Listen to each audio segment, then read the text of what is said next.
Olá, está no ar o Jornal Panorama, o seu canal de notícias sobre o que acontece no Parlamento Capixaba. Nessa edição você vai ver em destaque: visita técnica aponta necessidade de manutenção emergencial na ponte de Jacaraípe. Comissão vai propor ações de combate a ilegalidades no transporte escolar. Atletas com deficiência auditiva relatam dificuldades para participar de competições fora do estado.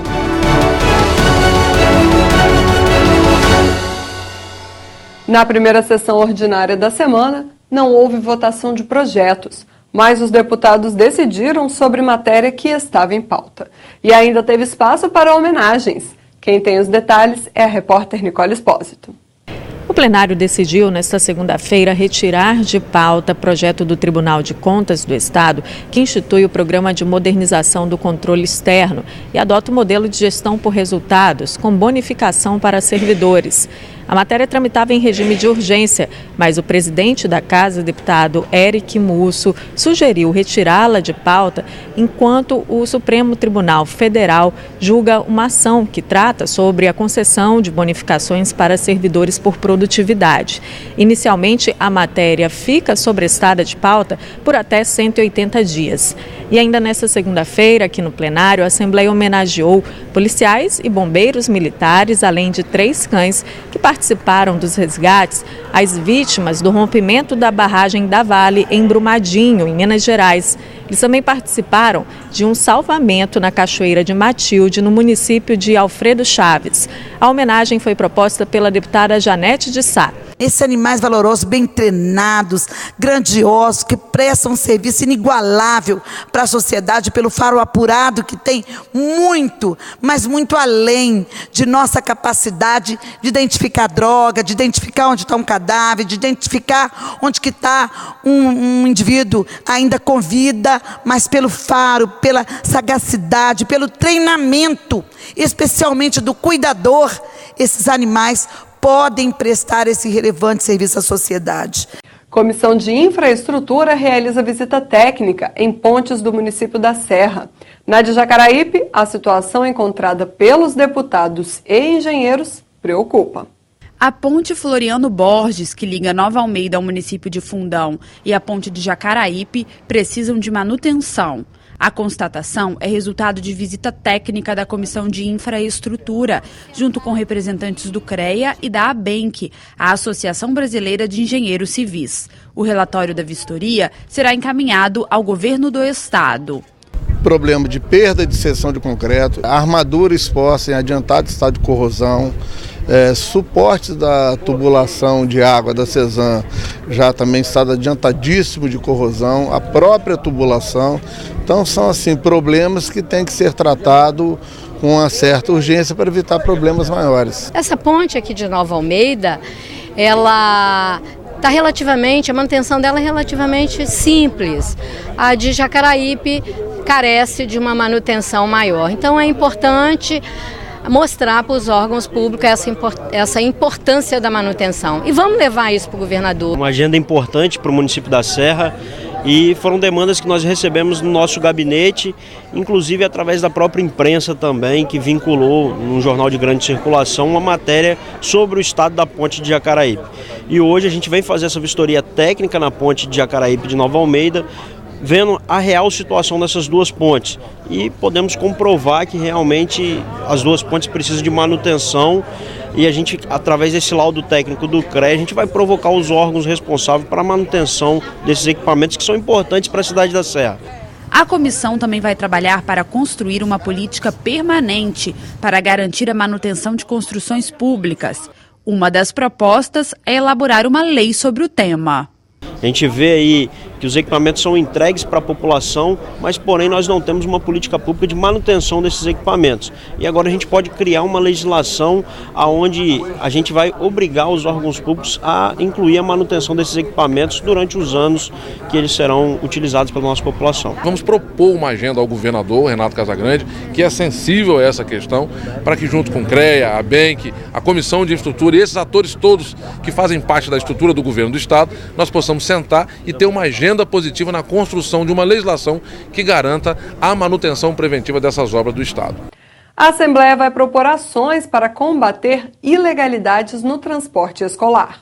O combate ao transporte clandestino de estudantes foi tema de reunião da Comissão de Proteção à Criança e ao Adolescente. O sindicato que representa o setor pediu mais fiscalização. A presidente da entidade disse que a impunidade desestimula quem tenta cumprir a lei. Nós somos 5.465, esse levantamento foi feito ano passado, repassado para o sindicato. Hoje o Detran, ele fala que tem 3.200, 3.500, então 2.000, vamos fechar com 2.000 condutores de transporte escolar deixaram de ser legalizados. Aqueles que são legalizados, que passam por vistorias escolares, eles questionam muito o sindicato, que não é um órgão que fiscaliza. O sindicato não fiscaliza, não pode ir para a rua, não pode abordar e muito menos lavrar multas. Mas o próprio meu sindicalizado reclama e questiona muito por que não tem. Já que não tem essa fiscalização, eu prefiro ser clandestino. Olha que ponto chegamos para um próprio profissional querer ser clandestino por falta de fiscalização. Porque esse legalizado, ele paga impostos, ele trabalha com responsabilidade, ele cuida de nossas crianças. Segundo o representante do Detran estadual, a criação de uma gerência de fiscalização vai melhorar a atuação do órgão no combate às ilegalidades do trânsito. Hoje, o Detran, ele promove a sua fiscalização de forma esparsa, de forma avulsa, né? A nossa ideia atualmente é de criar, né, um setor específico de fiscalização, né? Uma gerência de fiscalização que possa concentrar, que possa envolver toda a programação e planejamento, né, de fiscalização em todo o estado do Espírito Santo e assim ter mais condições de estar verificando qualquer tipo de irregularidade envolvendo essa atividade. O presidente do colegiado, o deputado Lorenzo Pasolini, afirmou que o problema afeta também municípios do interior. O parlamentar anunciou ações conjuntas para combater o transporte escolar clandestino. Nós queremos primeiro conscientizar as famílias, os responsáveis, de que esse risco é iminente, é um risco para as crianças e adolescentes e que o pai e a mãe que colocam o transporte, o filho em um transporte escolar, está expondo, na verdade, a segurança e a vida do seu ente querido, do que é mais importante nessa família. Nós queremos somar esse esforço que já existe do Batalhão de Trânsito, do Detran, da Delegacia de Trânsito, da Polícia Rodoviária Federal. E nós queremos integrar junto com o Sindicato dos Transportadores Escolares e tornar essa ação cada vez mais eficaz. Por isso, nós resolvemos, então, oficiar e sugerir ao Tribunal de Contas do Estado do Espírito Santo que efetivamente realize uma ação nesse sentido e que impeça com que pagamentos sejam feitos. Então, quando aquela prefeitura for auditada pelo tribunal, o órgão poderá visualizar e verificar na prática se aquele transportador era habilitado ou não. Nós queremos evitar que esse transportador irregular receba do próprio poder público. O poder público não pode financiar uma atividade ilícita. Então, esse é o nosso objetivo, trazer o transporte regular para dentro das prefeituras do Estado do Espírito Santo. Desenvolvimento tecnológico em debate. Colegiado ouve propostas do Executivo para estímulo à inovação e ao empreendedorismo. A Comissão de Ciência e Tecnologia recebeu a secretária de Estado da área. Cristina Engel apresentou as ações da pasta e apontou alternativas diante da escassez de recursos para o setor. Nós estamos identificando que várias secretarias atuam na área de inovação.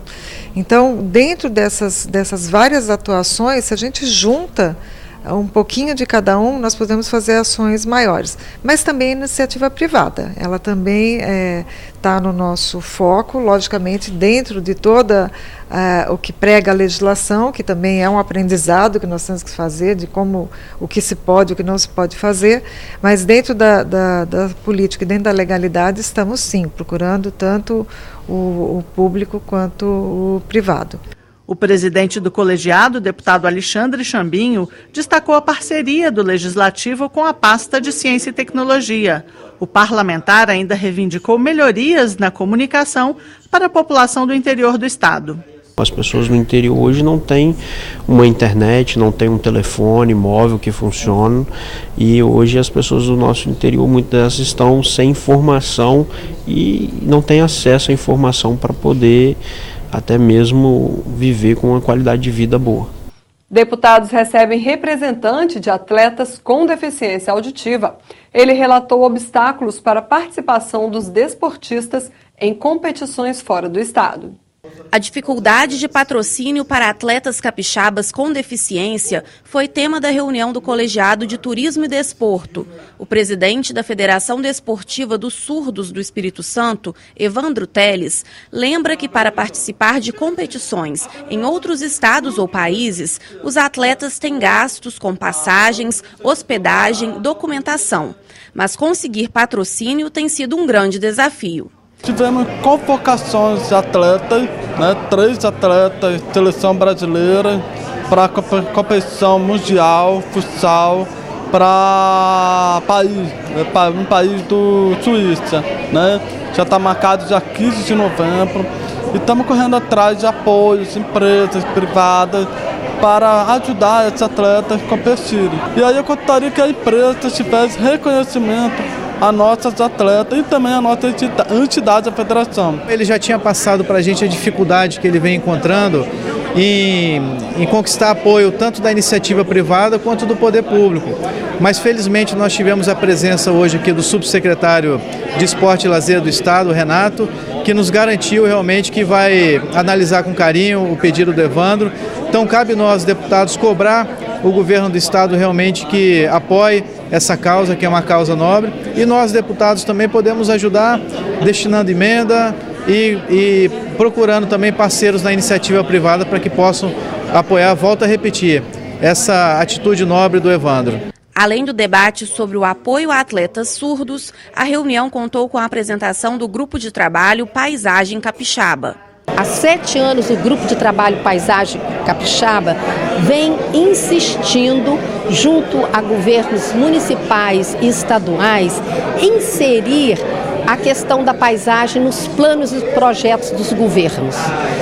Assim, não temos a pretensão de criar uma lei específica para a paisagem, mas ela cabe em todas as ações do homem que interfere no espaço. Porque tudo o que se refere ao espaço, a ação do homem, se refere à paisagem. Há autores, inclusive, que dizem que o homem é um eterno construtor de paisagens. Santa Teresa teve seu sítio histórico tombado pelos órgãos de cultura do estado. As medidas de preservação e restauração das propriedades tombadas foram discutidas no parlamento.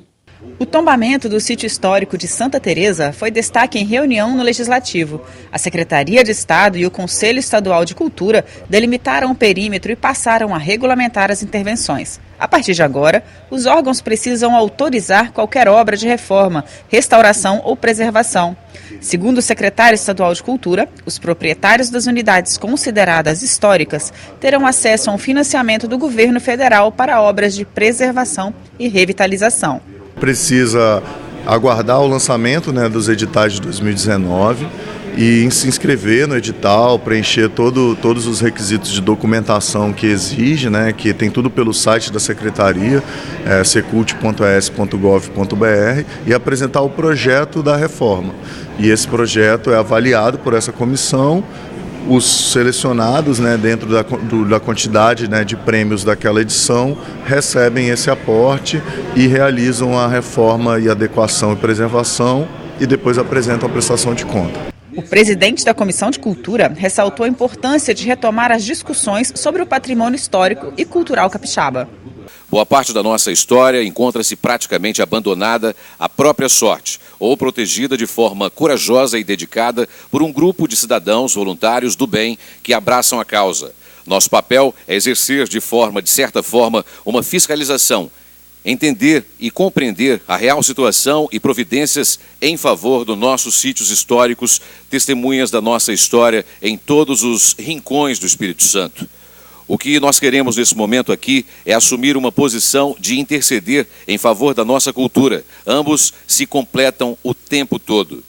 Risco de rompimento de novas barragens e educação ambiental são temas de discussão do primeiro dia da Semana Legislativa de Proteção ao Rio Doce. Terra de sol, terra de mar, terra de montanhas, terra pra se amar, terra capixaba, terra tão bonita. Ao som do Coral das Águas da CESAM, representantes do poder público, profissionais da área acadêmica e pessoas impactadas pela lama de rejeitos de minério da Samarco deram início à reunião na Assembleia para discutir a preservação do Rio Doce. A Semana Legislativa de Proteção ao Rio é uma iniciativa da CIP Rio Doce, a Comissão Interestadual Parlamentar de Estudos para o Desenvolvimento Sustentável da Bacia do Rio Doce. A lama de rejeitos que contaminou o manancial foi consequência do rompimento da barragem da Samarco, localizada em Mariana, Minas Gerais, ocorrido em novembro de 2015. Os riscos das barragens de terra estiveram entre os temas abordados durante o seminário. Uma barragem, ela apresenta diversos riscos caso não seja feita a manutenção correta, caso ela não seja construída corretamente. Então ela pode vir a romper, ela pode vir a recalcar e o que tiver dentro dela pode vir a ocorrer vazamento, como ocorreu no Rio Doce. Então a maior preocupação de uma barragem desde o início da obra deve ser como a gente vai fazer uma manutenção a longo prazo dela. Então, desde o momento da concepção da barragem, deve ser pensado o que se vai fazer após a utilização para evitar esses problemas que já tivemos aqui no estado. A importância da educação ambiental após a tragédia também foi debatida. As pessoas continuam usando a água da mesma maneira que antes, muitas bebem água vindas diretamente da torneira, sem tratamento, e isso tem gerado muitos problemas de saúde. E problemas que os metais pesados causam são complexos, atinge o sistema nervoso, atinge rins, coração, fígado, doenças de longo prazo, com tratamento ainda não muito conhecidos. Então, as pessoas precisam saber dos danos que hoje eles estão submetidos e que esses danos têm a ver com química que muitas vezes as pessoas não conhecem. Então é necessário que as escolas, que as igrejas, que as associações, que todos os ambientes que reúnem pessoas estejam informados sobre os riscos que a população está submetida e como ela o que ela tem que fazer para evitar que esses problemas se abatam sobre elas e suas famílias.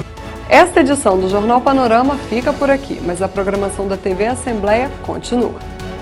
Obrigada pela companhia de sempre e até o nosso próximo encontro.